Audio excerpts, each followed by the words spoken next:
Today, we're delving into a serious matter that often lurks in the shadows of kindness: codependency.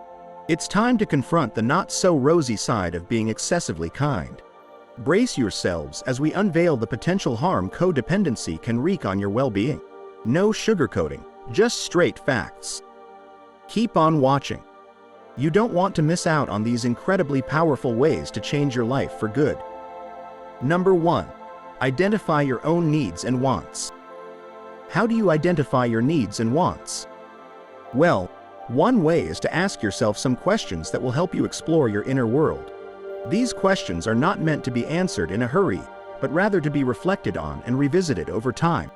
You can either answer them in your mind, on a piece of paper, or in the comments section below. There is no right or wrong answer, just be honest and authentic with yourself. The first question you can ask yourself is what things you especially enjoy doing in your free time and what things you are good at or want to improve on. It can also be helpful to think about those things that you are passionate about and you really value much. Is there something that you have been dreaming of achieving? Questions like these will help you uncover your needs and wants, your strengths and passions, your values and goals. By answering them, you are taking the first step towards knowing yourself and living a more meaningful and satisfying life. Another powerful tool that you can use to get to know your needs and wants better is to reflect on your past experiences. Think about the times when you felt happy, fulfilled, or satisfied.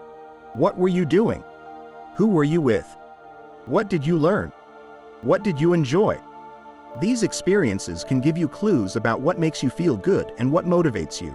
Practice listening more to your intuition can be a breakthrough on this journey. Sometimes, your gut feeling can tell you more than your rational mind. Pay attention to the sensations, emotions, and thoughts that arise in different situations. Do they align with your values and goals? Do they make sense to you? Do they inspire you or make you anxious? Your intuition can help you identify your needs and wants at a deeper level. Lastly, it can be a help to seek feedback from others. You don't have to figure out everything by yourself. You can ask for input from people who know you well, such as family, friends, mentors, or coaches. They can offer you a different perspective on your strengths, passions, values, and goals. They can also help you discover new opportunities or challenges that might interest you.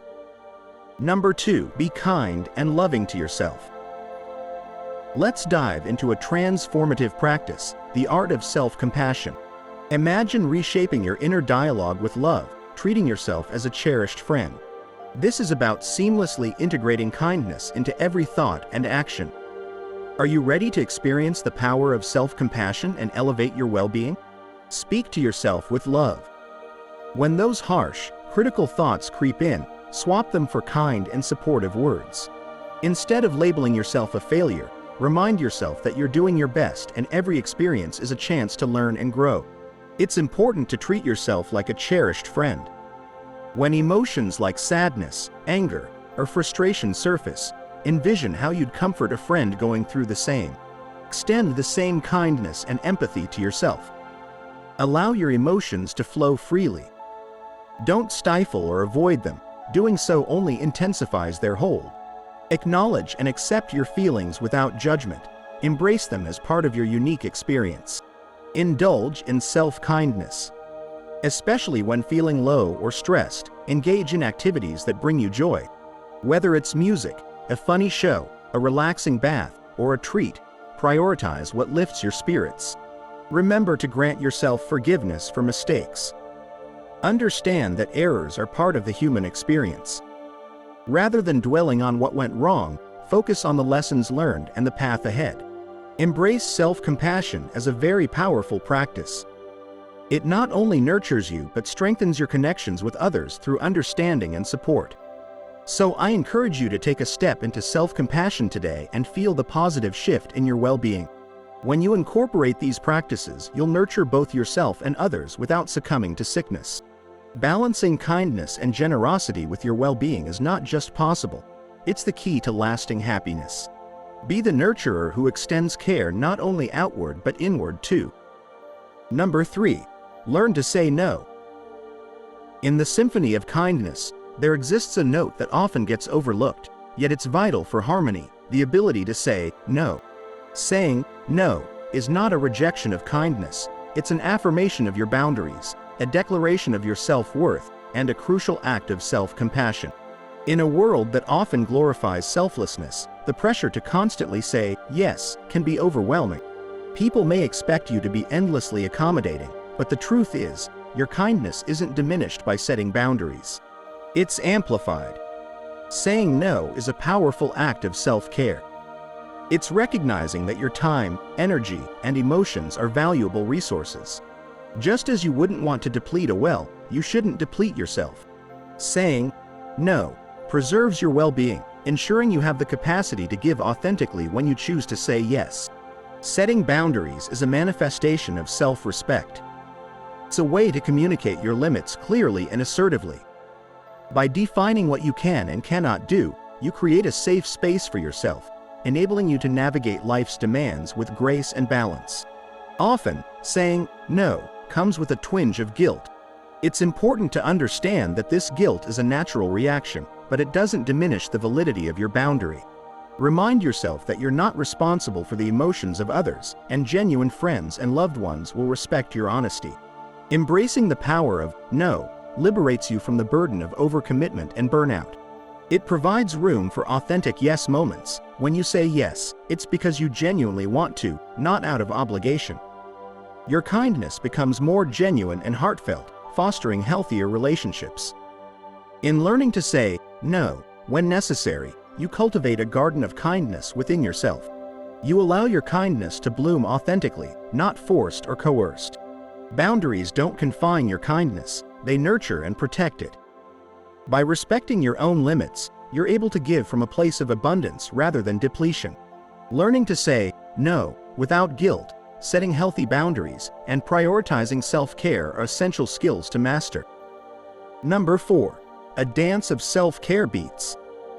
Imagine your daily routine as a lively dance, and each self-care move is a step, creating a rhythm that's uniquely yours.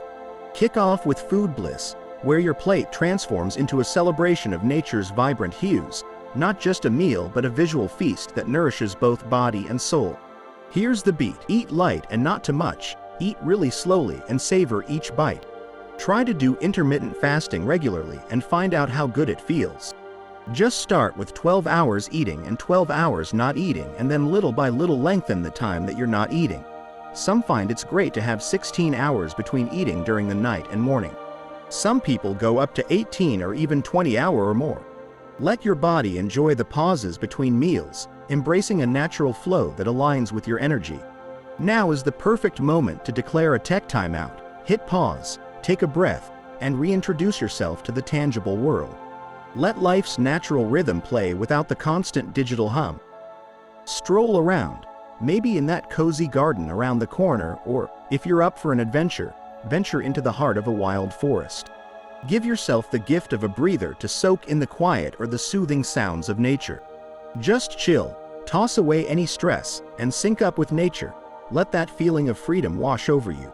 Make it a daily ritual if you can swing it, or sneak it into your schedule whenever possible. It's like handing yourself a massive, much-needed hug and creating that spaciousness you've been yearning for.